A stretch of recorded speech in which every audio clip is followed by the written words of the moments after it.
Hey guys, Logan here with Brain, Body, Soul, and going to be doing a short video on a green split pea soup.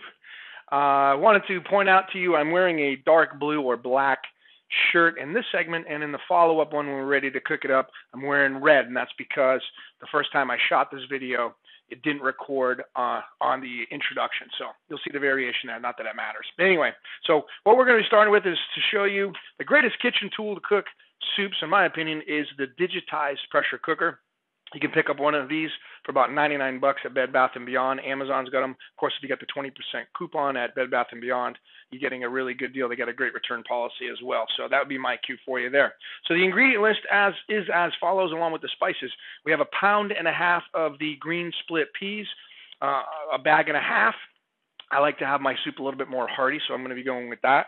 We have a bag of red potatoes. I'm not going to be using the entire bag. I'm going to be cutting up about 4 to 5 whole potatoes and dumping those in there. I have a 20-ounce bag of baby carrots. Typically, I use 2 pounds of the long carrots and cut them up, but I don't have those, so I'm going to be using these. For a green hearty, I'm going with a basil, and then all my spices. A tablespoon and a half of curry powder, a tablespoon of Old Bay seasoning, which is a blend of paprika and celery salt, and I like to do a little bit of fusion, so I'm using a rib rub barbecue seasoning, which will add a little bit of a different variation, and then of course pink Himalayan sea salt, but I don't put this in there until the soup's finished so I can get it to taste. I don't like it too salty, but not enough. I want to have enough salt, but not too salty. So I wait to put it in at the end. I also add in about 2 tablespoons of coconut oil in there to get a good flavor. And also what's missing from this is about 1.5 tablespoons of cumin to add with the curry, which I don't have, but that's okay. But you can add that in there depending on what you want. Now, if you're a meat eater, of course, you can buy some turkey or ham and cut that up in there. You don't even have to cook it. This thing will cook everything for you on the fly. Nice thing about this thing, again, is you don't even have to soak your beans. This thing will cook it. Once you press the button and leave it alone, within about 60 to 90 minutes, you got some soup. And, I mean, this pot holds over 64 ounces of soup. Now, if you're on my detox program, which I'm going to mention again, soups are kind of mandatory, and they really, literally is what you're going to be eating the entire day is soups.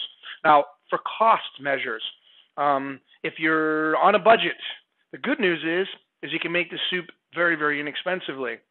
These beans, or the split peas, $1 a bag, so $1.50. $1 for the bag of carrots and $1 for the bag of potatoes. So you're looking at under $5 to make this soup, and that'll last you the entire day if you're on the detox program. If not, but it'll still last you quite some time. Maybe you can give some friends and family, but pretty good for cost measures. So if you're on a budget, no problem. You still can make the soup and eat hearty. Now, I bless all my food, say a prayer over it, give it some good love, give it some good energy, and throw it in a pot and ready to go. So that's the first part of the segment. Stay tuned for the next one. Thanks for watching.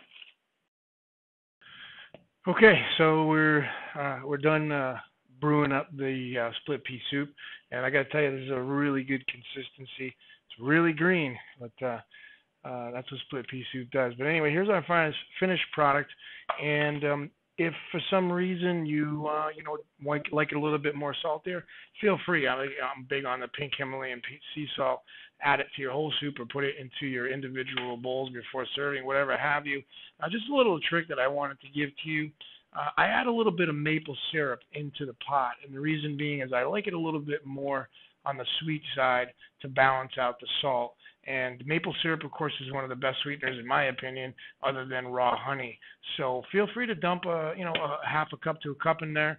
It's not going to really make a difference health-wise. This stuff's really healthy for you, so just don't go too crazy on it. But again, it does add a little bit of balance to the salt that's in the soup. And I'm going to tell you something. Fall's coming, or the fall's here, I should say. The winter's coming. Great time to start making the soups. And if you're doing the detox program, this is one of my requirements during that program, is to have some soups. So feel free to send me an email. Ask for Logan@gmail.com if you have any questions. I'm Logan on Brain, Body, Soul. Thanks for watching. See you next time.